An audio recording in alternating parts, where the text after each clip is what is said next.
Hey guys, welcome back to the Rockin' H Woodshop. My name is drewshort. Hope you're having an awesome day. If this is your first time here, I want to welcome you. Be sure and check out my Amazon as well as my Patreon links to help support the show if you feel so inclined. Don't forget, you can click the subscribe button right over there and it will alert you anytime that I post new content. So welcome back to the tutorial continuation of making raised panel doors, including cope and stick, rail and stiles. And this episode is part 3, where I show you how to make a raised panel 3 different ways.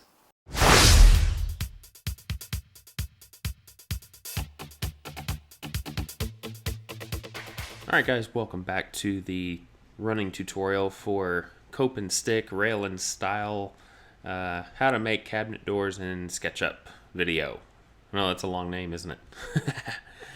Alright, so if you saw part 1, we actually made the profiles for the stiles, and part 2 I showed you how to make the positive profile by copying the stile and then renaming it as another component so we could keep the positive profile, but we also created the negative profile, and that was a little tricky. There was some added features that I'm sure some of you didn't know that you could do in order to erase certain areas after you extended the profile downward. So now we have a completed rail and stile door, and we need to make the raised panel to go in it as well. So this is going to look like a more realistic door for your client. So if you go to present this to them, they know what they're going to expect, or just even what they're looking at if you want to put this in a kitchen model. So we're going to first start off by hiding our existing stiles, because the length we're going to establish with just those two right here, and the width we're going to utilize the tongues, because that is the widest part of the door, the widest part of the rail, which extends into the stiles. So we really don't even need the stiles at all currently. So I'm going to zoom in.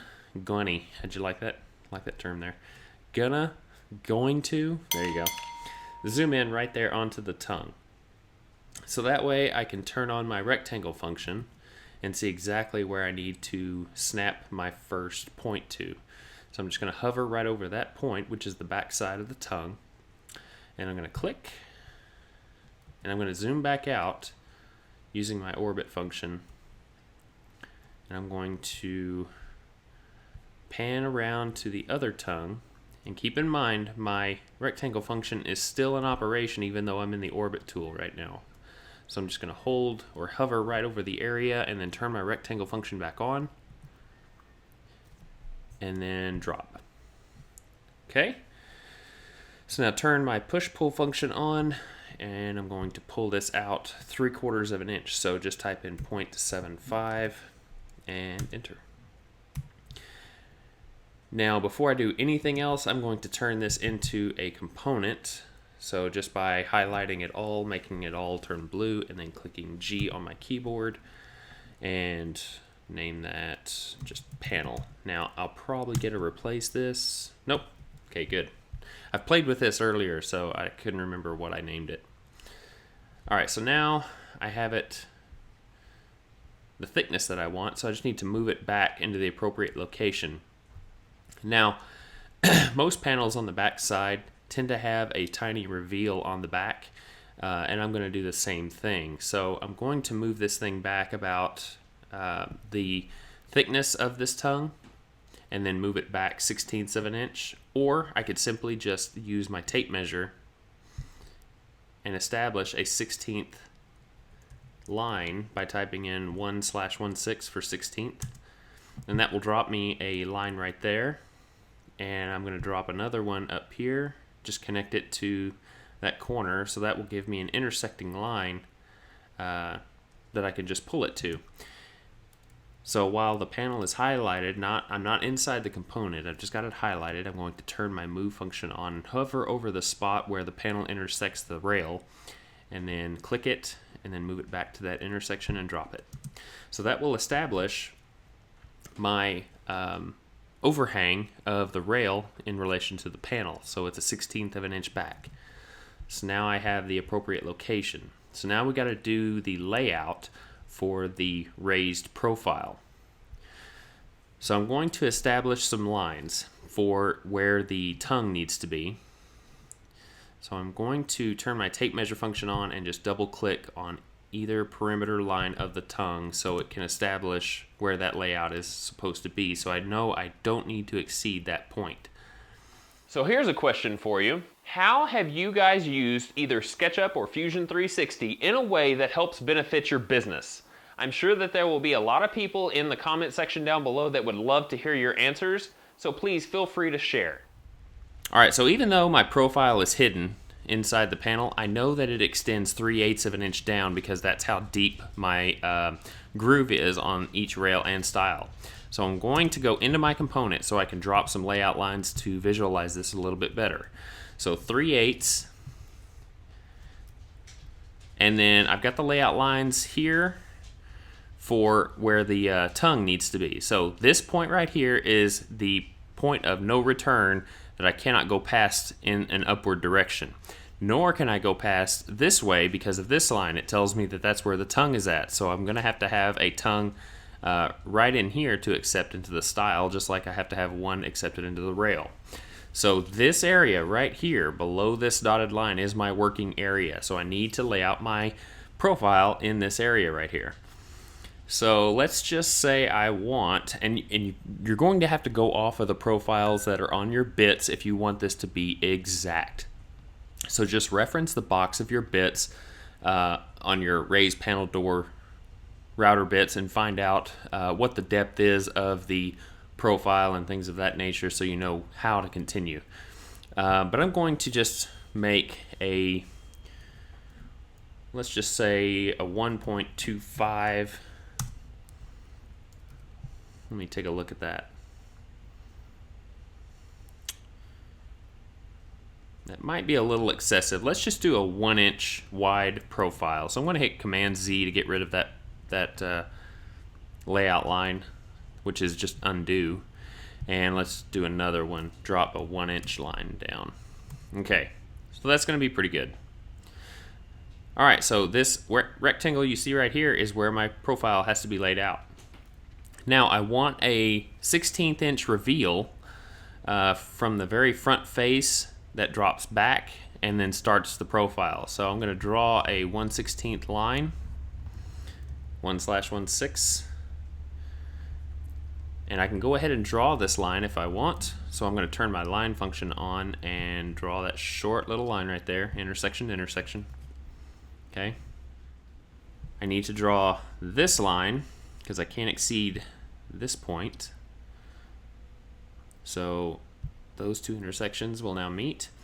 Now, if I was going to make a raised panel with a shaker style door, which is a simple 45-degree angle looking door, which it's not 45, but it's just a straight chamfer, I can just simply connect the two lines like that.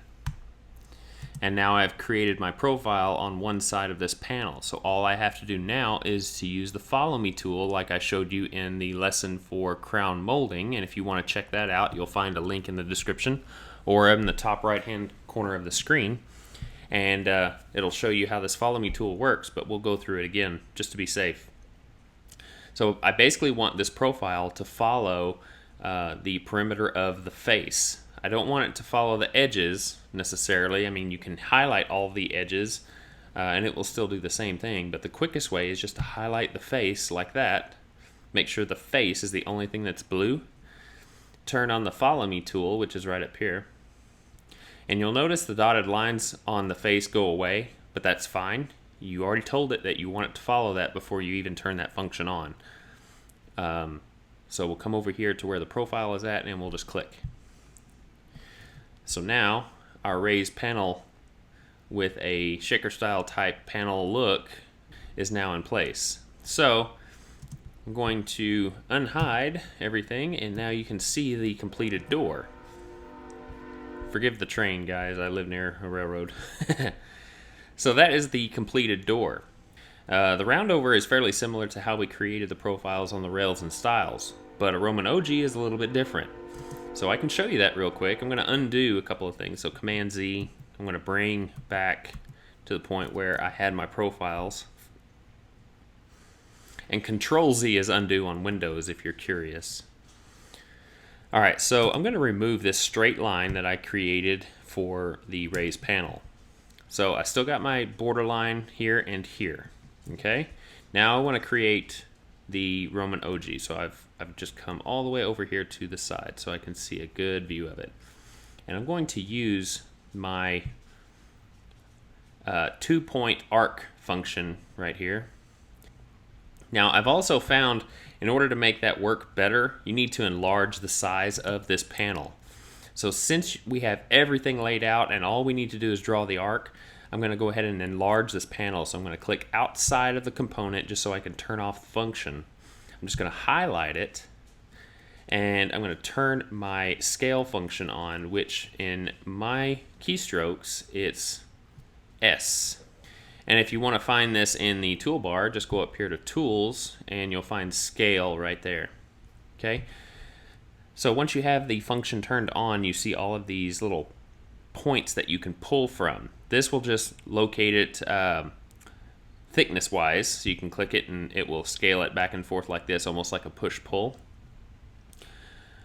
These will scale it like this equally and just make it bigger, which is what we're going to use. And you can experiment with these. These will kind of push-pull it around in different directions, which it's hard to control, so I wouldn't recommend using it. But you can use the center one and it will just push-pull it like that. But we're going to use the corner, and I'm just going to click on it, and I want to increase this by a random number, which is basically 10 times the normal size it is. So in order to increase it 10 times the size, you just type in 10x, 10 times. I'm going to back out so you can see what happened. So you can see my little bitty rail down there and a huge panel right here. Okay, so we're going to get back in to the side just like we were before. Now the reason I do this is because the pixelations in Sketchup, if it's too small and you go to create an arc, it'll say that it cannot perform because the pixelations are too big. You need to increase the size of the piece in order to make the pixels smaller so you can create more intricate curves. So I'm going to turn the 2-point arc back on. And let's pick a halfway point, because this is 1 inch. Now it's 10 because I've increased it 10 times the size. I'm going to get back into the component, and I'm going to drop a 5-inch line because it's 10 inches apart. So this is just a midpoint of kind of where I want my curve to go. And I can draw a line between these two to give me a layout. There we go, just like that. So this will tell me midpoint, and that is where the two intersect. So I can create a curve that'll go this way and meet there, and create another curve that goes down this way and meets here. So that way they'll be equal. So turn my 2-point on, and you first pick 1 point, which is the intersecting line right here. Click, and click on the halfway intersecting tape line we got there. Click, and then without clicking again, you can see I have lines that are starting to come out now. And let's see, we can just do this random if you want to. You don't want your curve, if you look down at the bottom part of my screen where my intersecting line is started from, you don't want your curve to go past your 16th overlay that we had established. So you need to make sure that it goes under that line. So right there I think looks good. It doesn't go over my line right here. It meets my halfway point, and I have a positive curve going to the left. So I want to do the same thing for this upper part. So I'm going to turn it back on, click on the endpoint, click here, and it's kind of snapping a little bit for me, which is kind of equal to what I had down below. So it's making it an equal curve. So I'm going to use that snap and just drop it. So now you can see that I have a Roman ogee profile, so to speak, in line with my halfway point.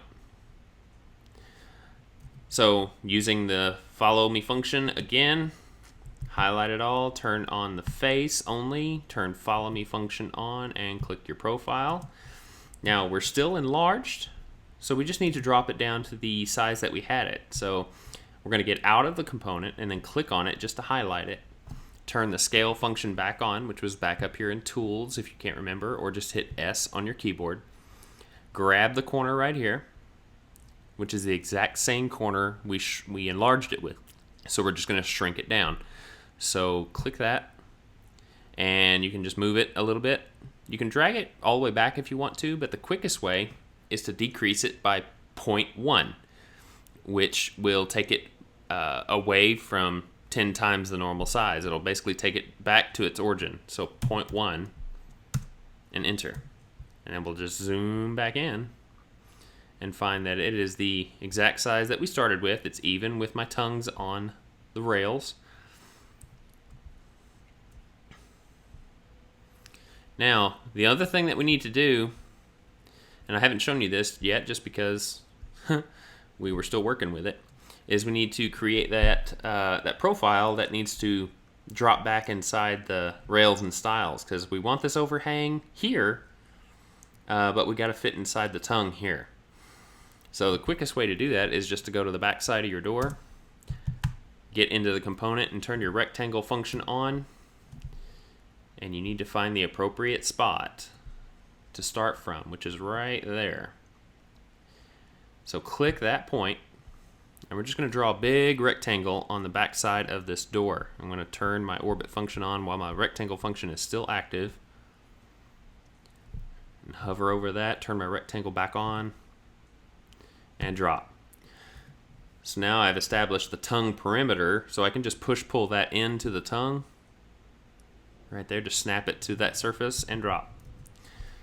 So that is the back cut profile that your router bit will either do, or you'll have to do that on your table saw. And that all fits within inside the parameters of the rail and stile system. So real quick, I'll just show you what the round over looks like, just so you can see it attempted.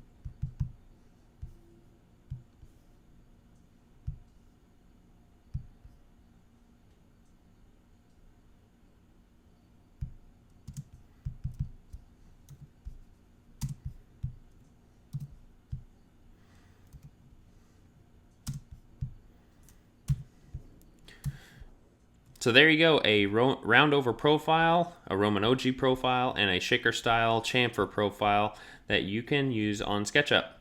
So I want to thank you guys for joining me. Be sure and come back for part 4, where I show you how to take that one model and I show you how to enlarge it and manipulate it in such a way that you can fill an entire kitchen model in SketchUp and show your client exactly what they're going to pay for. It's going to be pretty cool to see and easy to do.